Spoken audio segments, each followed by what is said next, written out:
irmãos, eu lhes apresento agora, neste instante, a minha saudação, desejando-lhes muita paz, muita saúde, muito gozo e principalmente muita fé e muito amor em sua alma, não só para lutarem com lealdade, com sinceridade, com coragem, a fim de vencer as lutas de cada dia, mas também para que sejam perseverantes em buscarem a sua própria santificação, crendo que assim fazendo estão também lutando para o aperfeiçoamento desta Igreja Apostólica como povo de Deus nesta terra. Estamos nas vésperas da comemoração de mais um Natal e nas vésperas do encerramento de mais um ano. É muito justo, portanto, que meditemos no assunto, não só para prestar honra e glória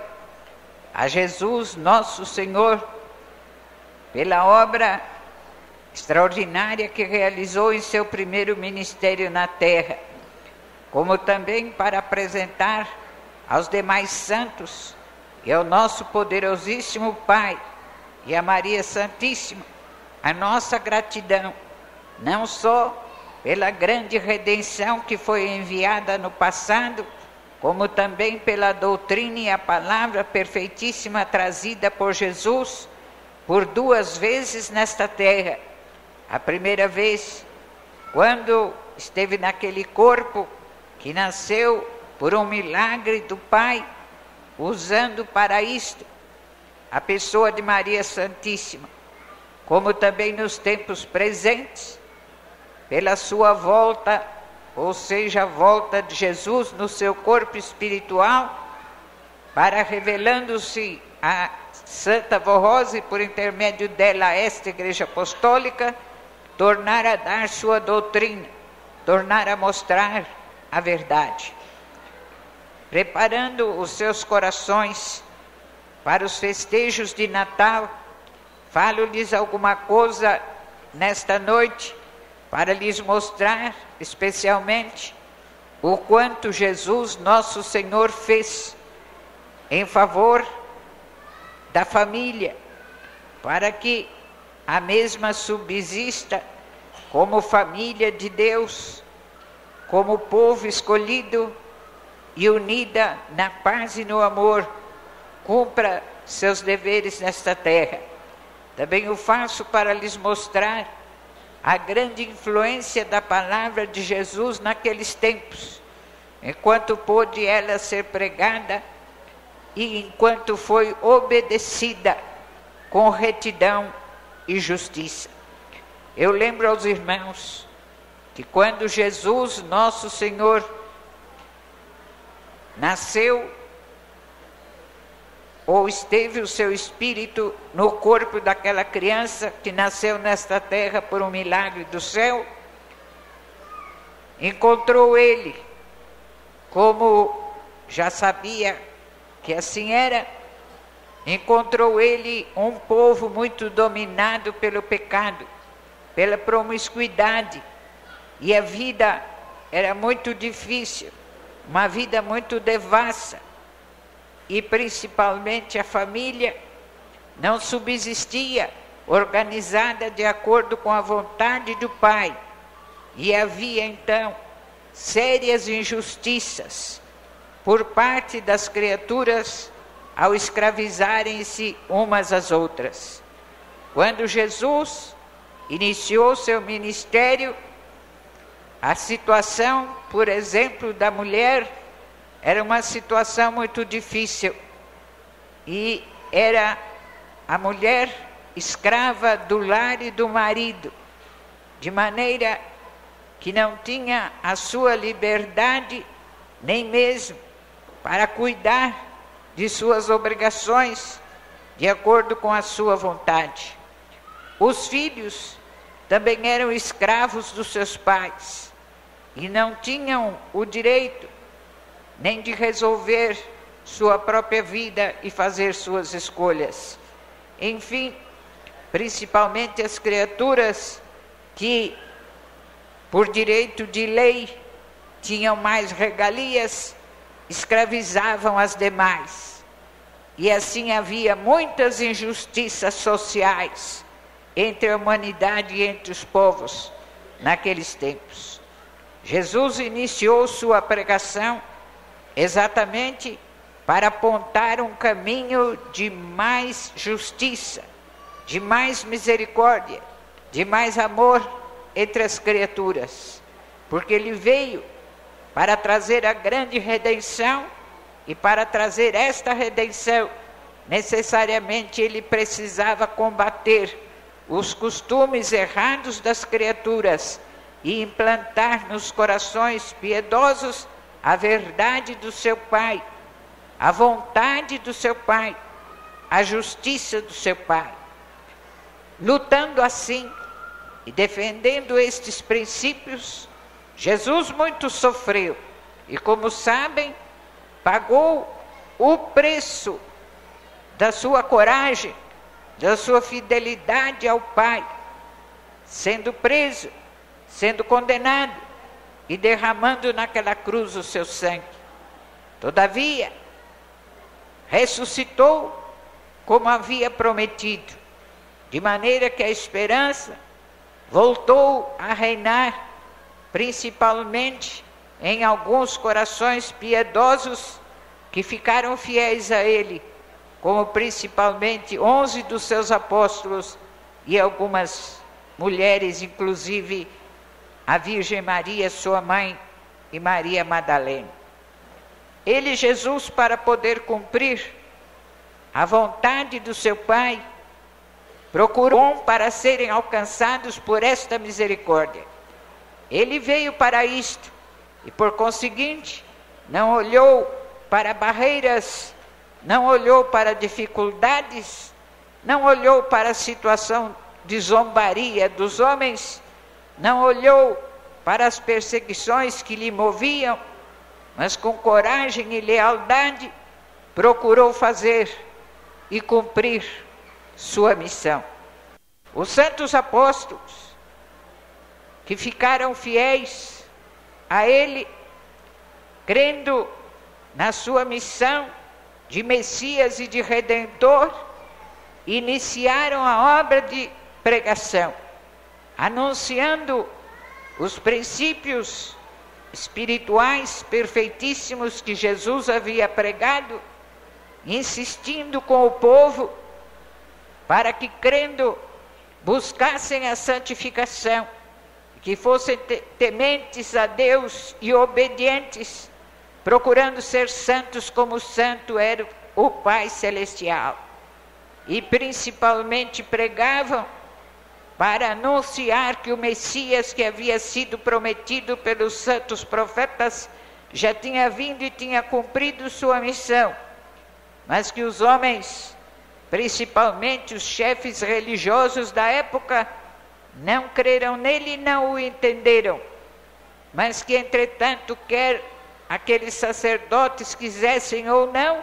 ele, Jesus, era o grande Redentor, era o Messias prometido e havia voltado para o seu Pai, vivo e perfeito no corpo santíssimo que havia vivido na terra por 30 e poucos anos.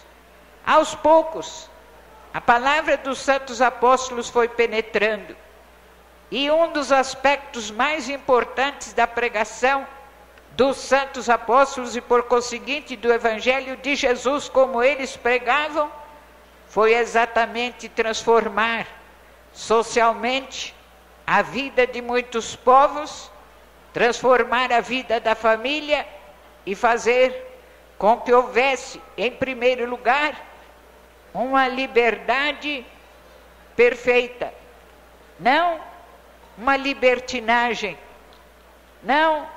uma liberdade excessiva e pecaminosa, mas uma liberdade baseada no amor, de tal maneira que tivessem consideração uns pelos outros. Em muitos países da época, em muitas nações, onde a palavra dos santos apóstolos chegou, acabaram-se costumes muito errados que havia entre os povos. De um modo geral, a mulher deixou de ser escrava dos seus maridos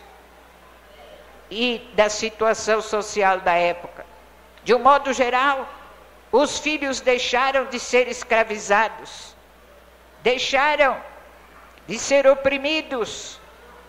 e as criaturas, considerando-se umas às outras como verdadeiras irmãs, criaturas irmãs, salvas por Jesus e filhas do mesmo Pai, ajudavam-se mutuamente, e assim aos poucos foi surgindo aquele lar para o qual, ou pelo qual, o Pai tanto lutou e Jesus tanto lutou. Entendam, irmãos, que Deus, o nosso Pai, dá um valor tão grande à família, que para poder enviar Jesus, Ele formou um lar. Ele uniu Maria Santíssima e São José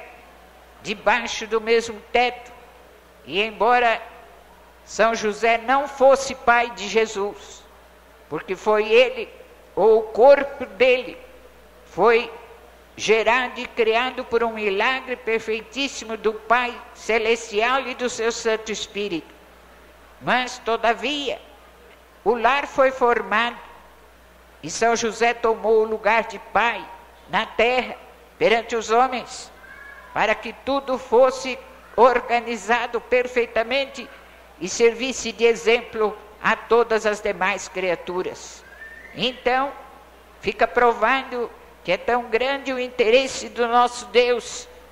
em favor do lar e da família. Ele se interessa tanto em ter lares verdadeiramente santificados, piedosos, cheios de amor e de justiça, que para nos dar exemplo formou um lar, especialmente para que Jesus, cujo espírito estava no corpo daquela criancinha, fosse criado na terra, num lar onde houvesse a verdadeira fé e o verdadeiro respeito. Entretanto, como sabem, esta situação não durou muito tempo. Com o correr dos primeiros anos, quando o pecado e certos costumes começaram a dominar novamente a vida das criaturas, também a primeira coisa que foi visada pelo pecado, a primeira coisa que passou a receber influências para os caminhos errados e para o pecado e para a promiscuidade, foi novamente a família. Assim como quando entrou o pecado no mundo, através da desobediência de Adão e Eva, e a primeira instituição que sofreu as consequências do pecado foi a família, assim se deu depois de alguns anos que Jesus voltou ao Pai. E principalmente quando os santos apóstolos, terminando o ministério no corpo, foram em espírito levados aos céus, e a igreja foi passando a outras mãos. E assim o pecado foi multiplicando-se, e infelizmente este pecado novamente foi dominando os lares, e a família aos poucos foi sendo abalada. Nos tempos presentes, Deus, o nosso Pai, como sabem, tudo fez para enviar o outro Consolador. E a principal obra deste Consolador é não somente confirmar o poder salvador de Jesus e a sua obra como Messias e Senhor, como também lutar para que no meio do seu povo haja famílias verdadeiramente cristãs no sentido exato do termo, famílias do Consolador, famílias onde exista a paz, onde exista a consideração de uns para com os outros, e principalmente onde Deus, o Pai, Jesus e a Santa Vó Rosa e todos os santos sejam verdadeiramente venerados. Então, nos tempos atuais, a Santa Vó Rosa realizando a sua obra importantíssima de Consolador, em tudo tem procurado valorizar a palavra de Jesus. Para isto mesmo, Jesus revelou-se a ela espiritualmente.